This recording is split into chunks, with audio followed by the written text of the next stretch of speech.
Hey guys, Sandra from Metal Wani here with Javier from Animals as Leaders. What's How up? you doing? Good, how are you? Good. So you're almost halfway through this tour with Intervals.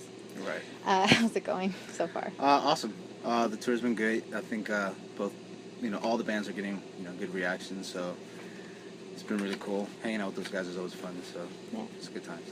I mean, in the past you've played with Meshuggah and Between the Buried and Me and bands like that. How is it different to play a primarily sort of guitar-driven instrumental tour? Well, it's really cool. I mean, the attendance is still really good, so it's kind of cool to see that many people are still wanting to come out for the, whether it's us with Meshuggah or us with PT Bam or us with these bands. I think it's a good package, and the genre is kind of growing to the point where it has enough fans that can do it. So Right. it's awesome. So obviously you're supporting the new album Madness of Many, which is fantastic. Was there anything challenging about the writing and recording of this album? I think writing is always a bit of an exploration. I think it starts getting really difficult when we try to execute it live. So, writing was just more fun. I don't think it was necessarily difficult. It was just, let's see what we come up with, But now playing it live has been the challenging part, but it's definitely just coming along, and I think it's translating well. So Great. yeah.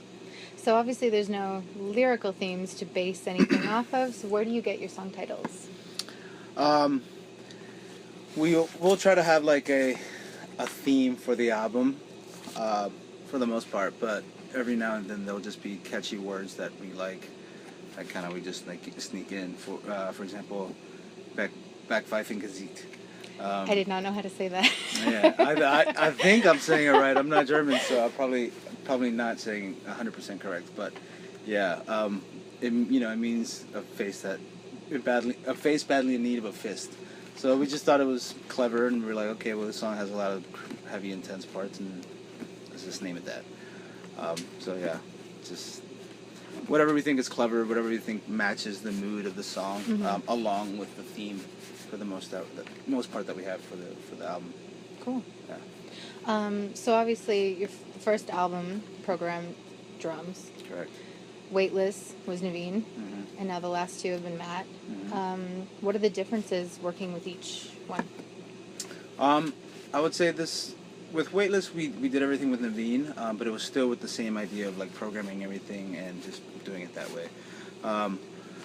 With Joy of Motion, we also went to a third-party producer with Misha and Diego, helping with the writing of the drum parts and helping with the writing compositions. With this album, it was everything ourselves. And Matt actually wrote a lot of the material. We would write to his parts, which is quite different than anything we've done in the past, where everything was always guitar first. Layer it up as much as we want to, and then add the drums. And so this time we kind of did things a little backwards and just try to see what could sound different than previous albums. Cool. Yeah.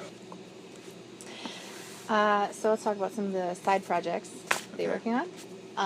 Obviously, recently, Mestis came out with another great album. Yeah, it was about a year almost. Yeah. Any current plans you're working on with that?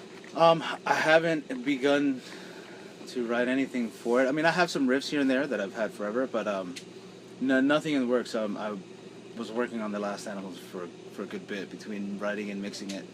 Yeah. And then as soon as we finished mixing it, we had to start learning to go on tour. So I've been kind of busy, but yeah, eventually I'll do something new or something different. Yeah. Yeah. So you and Tozen aren't working on any tram material either? No, not anytime soon. Yeah, everybody's pretty busy at this point. Yeah. Yeah. Is there a future with that though, and whenever you have time?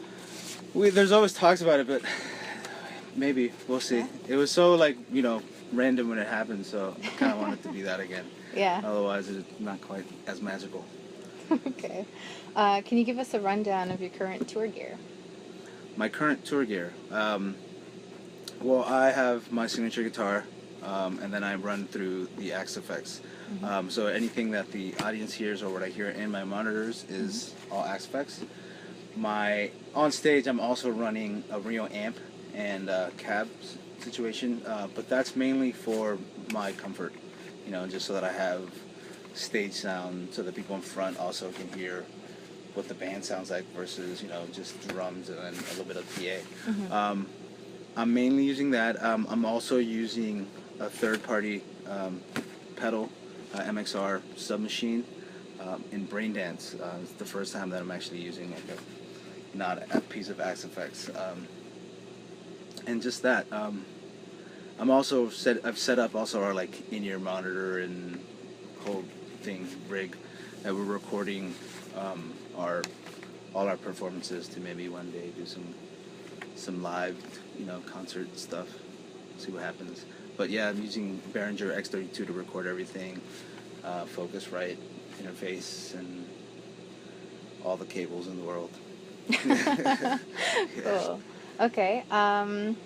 So I've heard some tales that you guys smoke a lot of weed on the road. Mm-hmm. I figured I'd ask you this. So obviously, you had the jazz guys in the 40s and 50s that did a lot of heroin, and they were on top of their game. Right. Then in the 70s, everyone was stoned off their face. Now, drugs and music are kind of looked down upon as almost like laziness instead of an, channel for creativity, maybe. What do you think about that? I think anybody that smokes weed regularly would probably disagree. I mean, I don't know. I seem to be pretty productive when I yeah, smoke. from the smoker's perspective, Right, from right. people who don't. Yeah, it's hard to explain it to somebody who just doesn't do it. I mean, it's like explaining someone being vegan or not. Mm-hmm. It's like, okay, if you want to do it, go ahead and do it. I think it also affects people differently. Mm-hmm. So it's too.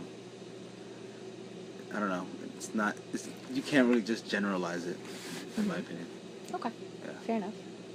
So finally, what's next after this North American tour? We're going to Asia.